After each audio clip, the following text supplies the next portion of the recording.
Magandang umaga po, Sir Colonel Ribas. Sir, ano po ang masasabi po nyo ngayon sa nangyayari po dito sa Kingdom of Jesus Christ? Good morning. Ang masabi ko, wala pa ring pagbabago dahil member man ako dito.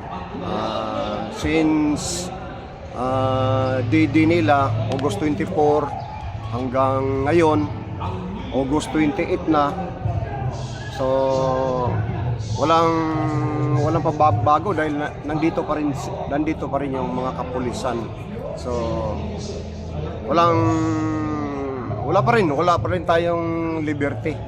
So yun ang masasabi ko. Colonel, ito po ba bilang dating nanungkulan sa serbisyo, sir? Ito po ba ang nakikita nyo ito ay normal pa po ba ang nakikita nyo sitwasyong ito, sir? Sa para bang naging garrison na ho ng mga kapulisan itong Kingdom of Jesus Christ?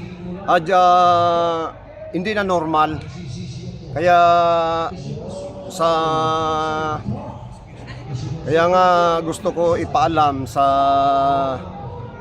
mga dati kong mga commanders nung nasa military service pa ako. Kasi ever since nasa ko na po ako, 18 years old, nandoon ako sa serbisyo, kuwan pa ako, second class trainee. Kasama ko pa sila, may battalion commander before, si General naging Secretary Gasmin, at saka yung operation officer namin noon naging general na rin, first lieutenant pa noon si General Cunanan, Mandy Cunanan. So at saka marami pa na maraming naging commanders ko na nang sa nakamulatan ko sa military ay inaalay talagang buhay. Buhay sa bayan, no? At saka proteksyon sa mamamayan. So, yon ang itinataya talaga namin. So, alam yan ng mga former commanders ko pa, yung kagaya ng mga naging opisyal na ako, ang naging chief of staff din dyan si General Dobby Miranda. Kilala niyo na ako, kuwan talaga sa 25th IB na sinasabi ko. Yung mga staff namin noon, mga senior officer ko, mga general na rin, sila General Adonis Bahaw, General Jan Oberio, General Glenn Kalambuhay, at saka si General Artos. Ito talaga ang mga nakipaglaban na kami talaga ay mga gallantry in action. Sa side ko lang, ako lang nga siguro pinakamababa na ano to na nabigyan ng Combat Military Award na Gold Cross na sinabit sa akin ng Commanding General ng Philippine Army, si General Aurelio, no, dito sa Pulatana. Itong mga sinasabi ko ng mga general, grabe to. Grabe yung Bilor na lang yung pinakamataas na mga Distinguished Conduct Star Medal yan. Alam mo, yung ang pinaglalaban namin noon nung pumunta kami sa Abubakar, walang mga pulis noon, military. Bakit ba nakiisa kami doon na ang patay noon sa Ranger at saka Marines, daan-daan, hindi basta-basta. Pero grabe ang yung sinasabi, loyalty, integrity at courage, na pati buhay na hindi mabayaran ng pera, kahit 1 bilyon pa, walang halaga yan, para ma-secure lang yung Narciso Ramos Highway noon at maklear yung kampo ng Abubakar. Kasi ang mga tao doon, mga lawless elements na. So katulad din dito ngayon, mga lulis elements na hindi na mga pulis eh. Colonel, tanong ko lang po, ano po ang dito sa sitwasyon ngayon dito sa Kingdom of Jesus Christ na yung pong pahayag po ni Presidente Bongbong Marcos na wala daw po mga baril ang mga pulis dito na pumasok po dito. Ano po ngayon, kayo nandito mismo sa actual ng compound ng Kingdom of Jesus Christ, ano po ang nakikita nyo base po sa pahayag ni Bongbong Marcos at sa base experience po ninyo na nakikita nyo po ngayon dito? To my Commander-in-Chief, kasi under din kami ngayon dahil retired full-fledged colonel na nga ako, pero reservist pa rin ako, lieutenant colonel, battalion commander pa rin hanggang ngayon ng 2nd Metro Davao Signal Battalion, Philippine Army Affiliated Reservist Unit at itong Isiminay.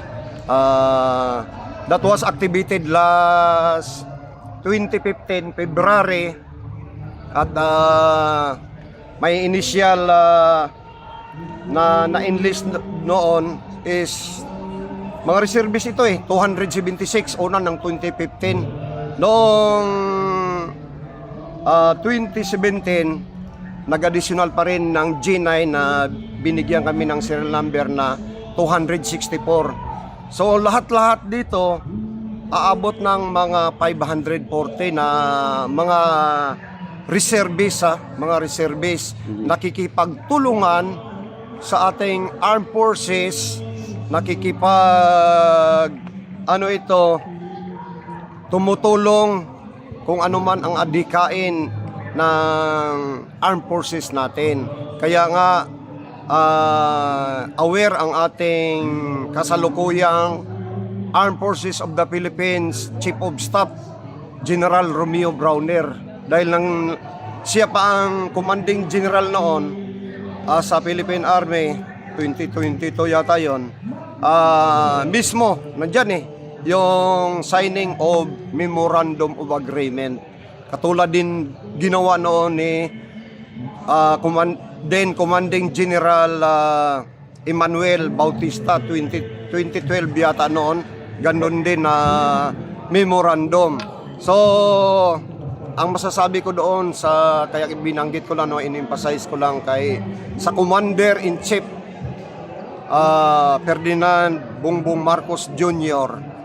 na yung sinasabi niya dito na sarili niyang nasa sarili ba, kasi G9 kami, Retirees and Reservist Affairs. So connected kami talaga sa gobyerno. Pero sir, kung sinabi mo na walang mga baril, sabi ko na kasi retired colonel ako mula pa kay General Gasmin na sinamahan ko hanggang nag-retire na lang ako. So alam kong sitwasyon, dahil dito ako, hinostage kami sir. Hinostage kami ng Special Action Force. Makita dyan may mga video naman kung gaano sila kung grabe kami ka-combatant noon sa Abu Bakar, sobra pa ito. May mga machine gun, pero sabihin na natin mas grabe doon sa Abu Bakar na lang siguro, dahil yon ang gira talaga doon, kasi mga armado ang tao doon. Dito, simbahan, eskwelahan. So bakit yung mga Special Action Force natin, may mga kitri, makita yun yung nakahiga sila, nakakuan. Kaya yung mga faculty, imagine, hinostage kami, hindi pwede lumabas, hinostage kami ng mga siguro 40 square meter na lobby dyan sa eskwelahan na waiting area ng mga parents na naghihintay sa mga yung mga estudyante nila, dyan sila nagka-standby. So dyan kami kinuwan. So nung pumasok ang SAP na mga grabe, hindi basta-basta, doon nanginginig yung mga teachers ng GMC na armado. So tapos hindi ka na pwede makalabas, wala ka ng Kaya nakalabas man siguro ako noon, mga 1:30 na ano to. Colonel, ano po ang panawagan niyo po ngayon dito sa nangyayari po dito sa Kingdom of Jesus Christ? Ito hindi na ito information lang. Sobra pa sa military kasi may sinasabi kaming mga mga information, kailangan may mga iwan information muna bago tayo magkakandak ng operasyon. So, bago tayo gagawa ng uplan at saka upward operation order na. So, ito ngayon, ang sitwasyon dito, hindi na ito basta-basta na sitwasyon. Kasi itong sitwasyon natin ngayon, ang mga tao dito, lawless na eh. Katulad din namin ng mga kinalaban noon sa, sabi ko nga, sa pinaka-grabe na gulo. Dahil nagsarili na silang batas doon sa panahon pa noong year 2000 na panahon pa ni Irap na grabe, sabi ko, ang buhay. Nagsarili na silang batas doon, wala nang batas, walang batas. Ngayon ganun din eh, wala nang batas. Sabi nga ni Attorney Mark Tolentino, sunugin na lang natin yung batas. Mayroon na tayong writ of amparo na cease and to desist order na lumabas na kayo para bigyan nyo naman ng karapatan mabuhay at malaya ang mga tao dito. Imagine, simbahan, eskwelahan. So ano, pati ito hindi na sumusunod sa batas. Yan ang kaalaban ng gobyerno. Yun ang pagpakamatay namin. Hindi kami mabayaran ng pira, kahit 1 bilyon pa. Oh, yung binanggit ko ng mga opisyal sa 25 IB, alam yan kung gaano mga di yan basta-basta na mga nakipagkuhan yan. Sabi ko nga, ako lang pinakamababang natanggap na award, Gold Cross Medal. Yun ang natanggap ko, pero nakipaglaban sa mga lawless elements. Wala nang batas. Oh, so anong kuha natin? At saka itong mga nakuhan ko, kilala nila si Pastor. Kilala nila. So how many millions ang ipinagkaloob ng ating mahal na pastor diyan sa gobyerno natin ngayon? Sa gobyerno natin ngayon upang yung mga lawless elements ay mapuksa at matapos na yung 54 yung pag-aabuso, wala na. Yung, kung alam mo yung si PPNPA, grabe yung atrocities. Ito. Imagine, hindi lang ito human rights violation, yung violation. Colonel, may mga namatay. Colonel, ano po ang panawagan nyo kay Torre, kay Marbil? Hindi kay na ako Abalos? manawagan dyan. Sa tinatawagan ko ngayon, yung mga may kahit yung iba mga retired na dyan at sa mga active, kasi ito sila may loyalty ito. Loyalty hindi sa tao, loyalty sa bayan, integrity, hindi ito sila mabili. At saka may courage, handa ialay ng mga buhay. Yung mga nakilala ng ating mahal na pastor during sa Task Force Davao pa, namatay na si General Pangilinan, na kung saan lahat ng powerhouse o lahat ng G-Staffs nung panahon pa ni General Ibrado nandito noon. Tingnan mo kung gaano ka mabuting ating mahal na pastor. Pupunta ba lahat ng powerhouse dito ng Armed Forces of the Philippines? Yan sila, yun ang dinadaanan ko, puro general yan na mga time ni Presidente Digong, nagiging sekretary sila, kabagian sila dahil may mga pagmamahal sa bayan. Madali lang utusan.